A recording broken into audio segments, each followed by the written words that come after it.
Sahabat diabetesi, apa kabar? Lama ya kita tidak ngeteh bareng. Yuk kita ngeteh bareng. Kali ini saya ingin mengajak sahabat untuk melakukan pemeriksaan glukosa darah atau yang kita sebut dengan PGDM, pemantauan glukosa darah mandiri. Lebih lengkap lagi, PGDM terstruktur, pemantauan glukosa darah mandiri yang dilakukan dengan jadwal yang terstruktur. Nah, siapa saja yang membutuhkan PGDM ini? Jadi bagi sahabat yang menderita diabetes, baik diabetes tipe 1, diabetes tipe 2, diabetes gestasional atau diabetes pada kehamilan ataupun diabetes tipe lain membutuhkan PGDM ini. Hanya saja frekuensinya yang berbeda-beda sesuai dengan kebutuhan. Nah, dengan melakukan PGDM terstruktur ini, sahabat akan mengetahui apakah kadar glukosa darah sedang berada dalam rentang normal yang kita sebut dengan normoglisemia, ataukah berada dalam kadar yang tinggi atau hiperglisemia, atau sebaliknya sedang berada dalam kadar yang sangat rendah atau hipoglisemia. Nah, hiperglisemia maupun hipoglikemia adalah dua keadaan yang harus kita kenal supaya kita dapat menyesuaikan baik itu diet maupun obat-obatan ya yang perlu disesuaikan dosisnya. Jadi kadar glukosa darah ini akan dapat mencerminkan efek dari nutrisi yang kita konsumsi atau makanan yang kita konsumsi, juga dapat mengetahui efek dari aktivitas fisik yang kita lakukan, dan kemudian juga mengetahui apakah dosis obat yang kita konsumsi ataupun dosis obat yang disuntikkan itu sudah sesuai. Jadi dari hasil PGDM ini kita akan dapat mencocokkan kembali baik itu dari sisi nutrisi yang kita lakukan, aktivitas fisik yang kita lakukan, ataupun obat-obatan. Nah, kapan saatnya untuk melakukan pemeriksaan glukosa darah ini? Pemeriksaan glukosa darah dapat dilakukan sebelum dan setelah makan. Ya, kalau setelah makan itu waktunya adalah sekitar 1 sampai 2 jam. Mengapa demikian? Karena 1 sampai 2 jam setelah makan adalah kadar glukosa darah yang paling tinggi. Pemantauan glukosa darah ini juga perlu dilakukan sebelum dan setelah melakukan aktivitas fisik. Dan bila perlu juga dilakukan pada keadaan-keadaan tertentu, misalnya sebelum tidur atau ketika sahabat merasakan gejala-gejala tertentu, misalnya seperti gejala hipoglikemia, berkeringat dingin atau gemetar. Ini kira-kira apa ya sebabnya? Apakah karena kadar glukosa darah yang terlalu rendah? Maka pada saat itu pemeriksaan glukosa darah dapat memastikan apakah memang pada saat ada keluhan tersebut kadar glukosa darah terlalu rendah, atau sebaliknya ketika kita merasakan gejala tidak menyenangkan, tidak nyaman di tubuh dan curiga bahwa ini hiperglikemia, maka kita boleh melakukan ekstra pemeriksaan pada saat-saat ada gejala tersebut. Nah, sahabat, ada 3 tahap yang perlu kita lakukan dalam pemeriksaan ini yang kita singkat dengan 3C. C yang pertama adalah cek. C yang kedua adalah catat. Dan C yang ketiga cocokkan.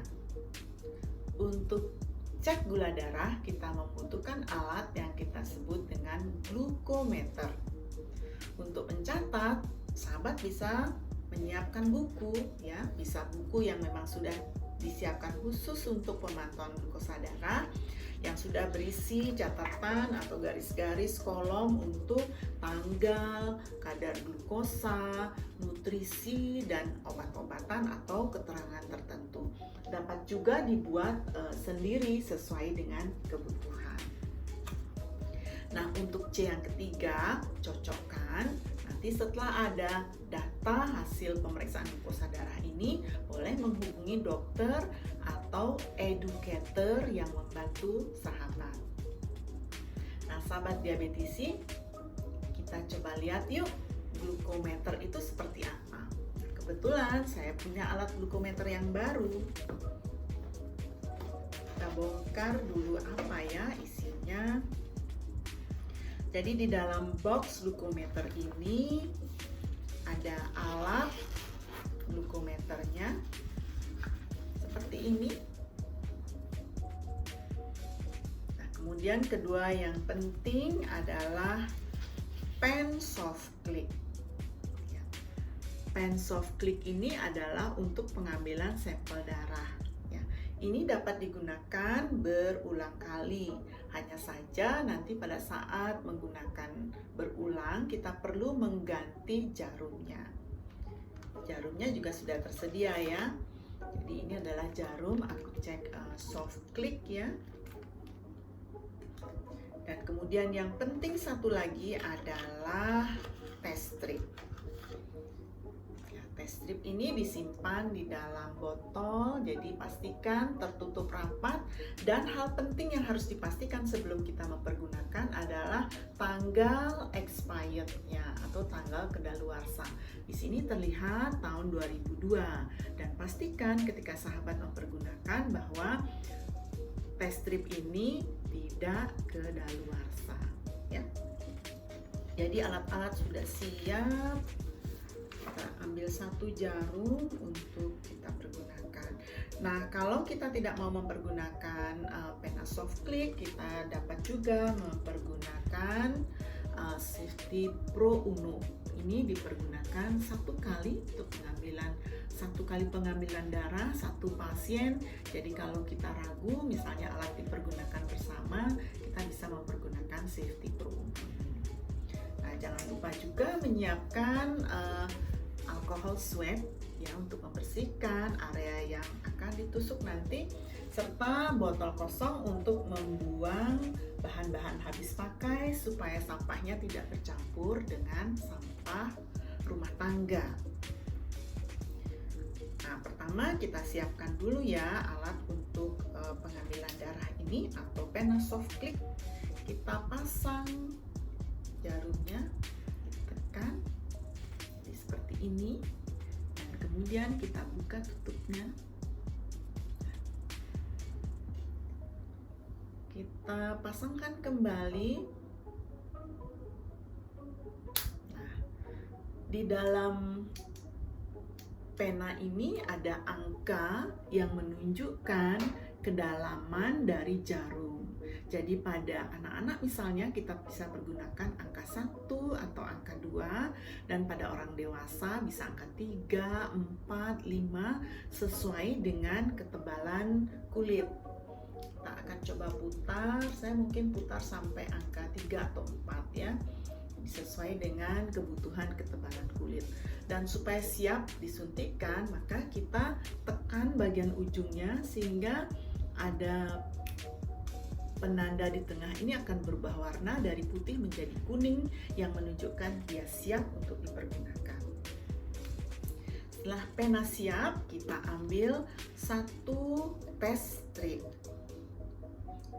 Jadi segera tutup kembali supaya tidak menyebabkan kerusakan. Nah, stripnya kita pasang. Begitu dipasang, maka akan muncul tanda yang menunjukkan alat ini siap untuk menerima sampel darah. Nah, tangan untuk pengambilan sampel ini harus bersih, dicuci dengan sabun dan air mengalir. Tadi saya sudah cuci tangan, jadi sekarang tinggal kita bersihkan daerah yang akan diambil. Dan supaya memudahkan pengambilan, sebelum diambil kita bisa gosok-gosokkan ya supaya hangat, dan kemudian dipijat ringan di daerah yang akan disuntikkan supaya nanti darahnya lebih mudah keluar, dan kemudian di swab 1 kali, tidak perlu ditiup ya, nanti akan kering sendiri dengan udara. Dan kemudian ditempelkan soft click ini di daerah yang akan diambil. Kita tempelkan dan ditekan. Nah, setelah itu darah akan keluar, dan darah yang keluar ini tinggal kita tempelkan di test strip yang sudah kita siapkan tadi. Dan kemudian kita tinggal menunggu hasilnya. Ya, angkanya 87. Jadi kalau dalam satuannya miligram per desiliter. Kalau kita ingin ubah menjadi milimol, kita bagi 18 ya. Jadi ini adalah kadar glukosa darah saya saat ini. Kebetulan belum makan, jadi angkanya 87 mg per desiliter. Nah, sahabat, tadi sisa darah yang ada di jari kita bisa bersihkan dengan kapas alkohol, dan kapas alkohol yang sisa darah ini kita dapat buang di botol sampah yang kita sudah siapkan tadi supaya tidak mencemari. Dan jangan lupa juga membuang test strip yang juga ada darah ya. Jadi bahan-bahan habis pakai yang mengandung darah harus betul-betul hati-hati untuk pembuangannya. Demikian juga untuk jarum yang sudah dipakai, kita buka dan kemudian kita buang jarumnya dengan menarik soft click ini. Jarumnya akan lepas sendiri ya. Mudah kan? Jadi kita sudah lakukan tadi tahap cek. Tahap berikutnya adalah catat. Jadi kita akan mencatat hasil pemeriksaan glukosa darah tadi di dalam buku. Tentu penting untuk menentukan apakah pemeriksaan ini dilakukan pada pagi hari, sebelum makan atau setelah makan, apakah siang hari, sebelum atau setelah makan, dituliskan sesuai dengan hasil tadi ya. Jadi saya akan tuliskan di kolom sebelum makan malam. Angkanya tadi 87 mg per desiliter. Nah, sahabat, mudah sekali bukan untuk melakukan pemeriksaan glukosa darah.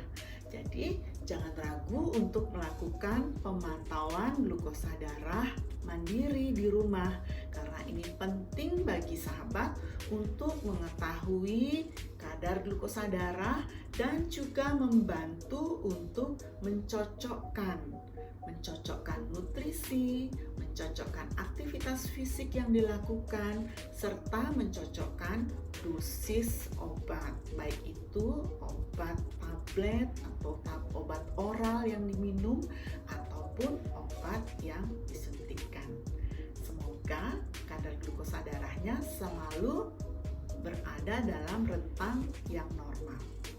Nah, sahabat yang sudah melakukan PGDM, beritahu saya ya.